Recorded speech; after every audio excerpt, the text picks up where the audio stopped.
Euron, valentía en el discurso. A veces, aquel que chilla más, aquel que grita más alto, se le suele decir, oh, qué valiente, aquel que tiene apariencia de firmeza en las cosas que dice, o que va contra corriente, porque nadie más lo dice. Uy, por lo tanto, qué valiente.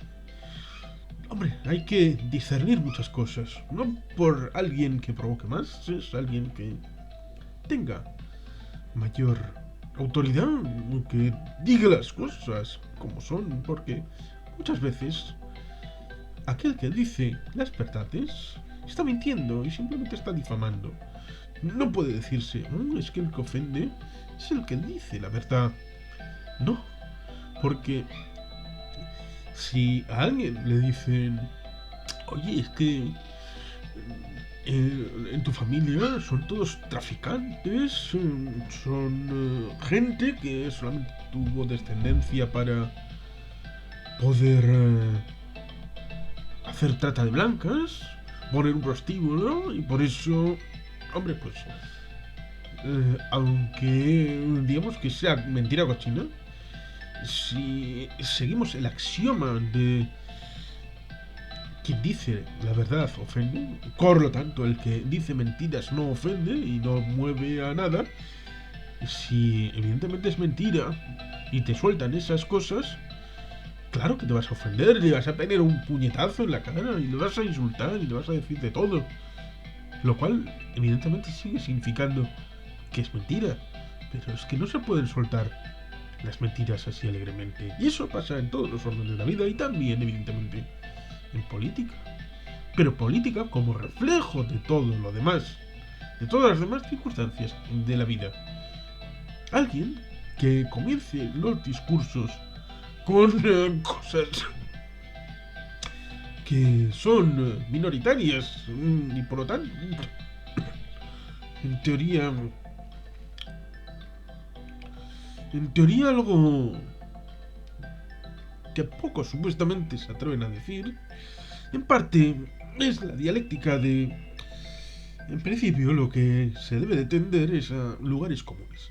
Yo lo suelo vincular con una figura, por ejemplo, una caverna debajo de la tierra, evidentemente conectada con muchos caminos que acceden a esa caverna subterránea y son muchos los posibles caminos, uno más largo, más corto, más hacia arriba, más hacia abajo, que tienen estalagmitas o un túnel más igual en cuanto a las paredes o no, que tiene esa forma de aproximación a ese espacio central que son, digamos que, la forma de establecer conceptualmente esos lugares comunes de consenso, pudiera llamarse, de la sociedad. Esos lugares donde se puede establecer esa convivencia, evidentemente con la posibilidad de que ahí dentro, con los diferentes orígenes, pueda establecerse la idea de la discrepancia en determinados temas, pero en los más grandes siempre haya una forma encuentro, de encuentro en los elementos centrales de la convivencia, que normalmente se suelen concretar, por ejemplo, en una constitución, en las principales leyes básicas, lo mismo en lugares comunes como lo que se suele llamar sentido común o reglas no escritas de convivencia, por ejemplo, cosas que a veces por obligación hay que volver a poner, como no escupir en el ascensor o digamos que no pisar la hierba en ciertos lugares o incluso tener que ponerle no sentarse cuando el banco está recién pintado.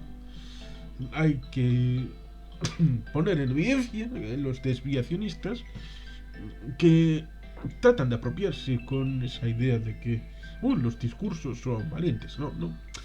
trata de separarse de ese consenso para agitar la coctelera y de esa manera tratar de servirse de el disenso, pero saliéndose, como por ejemplo los alt-right. La llamada alt-right es como los teclados antes se ponía el alt al lado del elemento de la derecha y por lo tanto se llama eso a la derecha alternativa, que piensa fuera de la caja y todo aquello, que era un asunto bastante importante, como por ejemplo ese hecho de lo que acabaría siendo QAnon y todo aquello, sacando debates que en principio estaban cerrados, debates que pueden tener componentes de migración, de asuntos de derechos sociales o económicos, para tratar de diferenciar el discurso unos de los otros y por lo tanto a través de esa cantera tratar de forzar al posicionamiento de la sociedad de manera partidista. En el ámbito del Estado español surgen dos casos, ya en los años 90, en principio, bueno, a principios, no, lo diré sucintamente porque ha sido objeto de otras reflexiones, el tema del terrorismo y de la partidización del ámbito del terrorismo, o después con la concertación del Pacto de Toledo en el tema de las pensiones, luego acabar convirtiéndolo otra vez en un tema partidista y de debate político partidista en el ámbito del siglo XXI. Son asuntos que en principio son sacados voluntariamente por una mayoría del elemento del espacio de debate político, que digamos que vuelve a estarlo porque hay grupos partidistas que para obtener cierto votante nuevo tratan de elevar la voz, tratan de decir cosas supuestamente que nadie dice y que hacen ver la valentía del discurso. Esto se ve fundamentalmente, por ejemplo, en esos cortes de un minuto, medio minuto, minuto y medio, no mucho más, que se establecen respecto a los discursos del Congreso de los Diputados y en cuentas que dicen no sé quién ha machacado al otro, le ha dado, vamos, un KO, un knockout aquí, vamos, es algo épico, maravilloso, ilustrativo, le ha dado un golpe en el que no se va a poder recuperar. ¡Qué corte más bueno! Uy, le ha dado un zasca maravilloso, espectacular. Hombre, pues no, porque la política, los debates, en cualquier circunstancia ya de la vida, es mucho más que 30 segundos, que una frase, que un eslogan. Es mucho más profundo, más importante, más de contenido, más de sustancia. Y digamos que puede decir un zasca que luego, evidentemente, se vuelva contra ellos. Y la gente debería de tener todo eso en cuenta encima de la cabeza para algo más que llevar un sombrero. Reflexiones de fondo. Y para eso hay que tener espíritu crítico, que es lo que se trata de soslayar con esa forma de construir la dialéctica en público, de tratar de poner en valor fórmulas en las que, como digo, ese supuesto discurso valiente, ese supuesto lanzamiento de palabras con cosas cortantes, imprevistas, aquí sí entraría en funcionamiento lo que Matilde Matarredonda habla del primado negativo, pero en verdad, que es decir algo contradictorio, que desarman temporalmente las defensas de quien está escuchando y mientras está ahí con la reflexión de ¿pero que ha dicho? Y pero ¿por qué está equivocado? Ahí es donde se pueden cometer errores a la hora de que te cuelen cosas que en realidad no quieres pensar o que en realidad no estás dispuesto a aceptar. Es una brecha en el sistema por la que se cuelan para hacer valer esa realidad y tratar de asumirte en su comunidad de creyentes. Porque lo que quieren es que asumas esas frases, asumas esas identidades, esos dogmas, como es parte de, digamos, esta gente a la que va dirigido todo esto. Es gente que son chupócteros, son chantajistas, son gente de mal vivir y son la anti-España, por ejemplo, o el antipatriotismo. Son gente que debemos excluir de la comunidad porque no son como nosotros. Y eso es muy peligroso, porque lo importante es construir un demos más amplio, que no sea unitario, sino de unidad en la convivencia. Generar esos espacios de exclusión es lo que va contra la convivencia.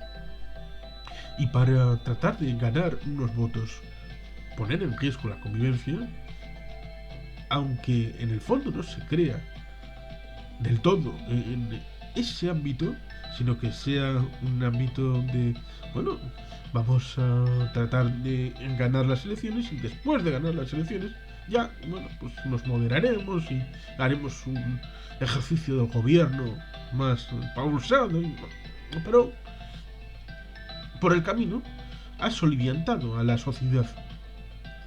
Con lo cual, esos que van con pelo en pecho, ahí partiéndose la cara, supuestamente, en defensa de según qué ideas, que supuestamente nadie hace nada por esto, nadie hace nada por lo otro, la justicia es inoperativa, el parlamento, uy, los políticos, por aquí y por allá. Pues hay que ponerlo en sordina. ¿Por qué? Porque en buena medida es algo que encaja en eso que algunos se les endulza el oído de lo que, entre comillas, quieren oír. Engarza muy bien en la idea de alguien que tiene dificultades. ¿Quién no tiene dificultades en la vida ni en su desarrollo familiar, personal? Pero no por ello se necesita un vengador que, saltándose la legalidad vigente, las normas de convivencia y todo, haga satisfacción personal respecto a esos que nos han jodido, que han impedido que vivamos en un paraíso terrenal como debería de ser o como algunos nos han prometido. Y el vehículo para establecer esa conexión con esos votantes es ese discurso valiente, ese discurso duro, rocoso, con fuerza, pero carente de contenido. Eso es lo que quería transmitir con esta reflexión, que no sé si será para algo o no. Pero aquí está, respecto a esos falsos discursos valientes. A veces el discurso más valiente es el silencio, como por ejemplo en el funeral de Atocha, en el año 77, cuando se preveía que la escalada pudiera llevar a que el Partido Comunista de España pudiera elevar el tono, declaraciones, gritos. En el funeral, la organización fue impecable y el silencio sepulcral. Eso sí que llevaría el miedo al corazón de los asesinos y los que les apoyaban.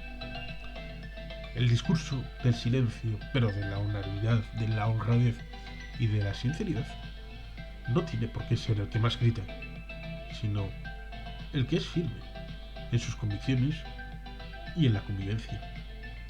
Y sin más, eskerrik asko, agur oro bat, beti jelpean.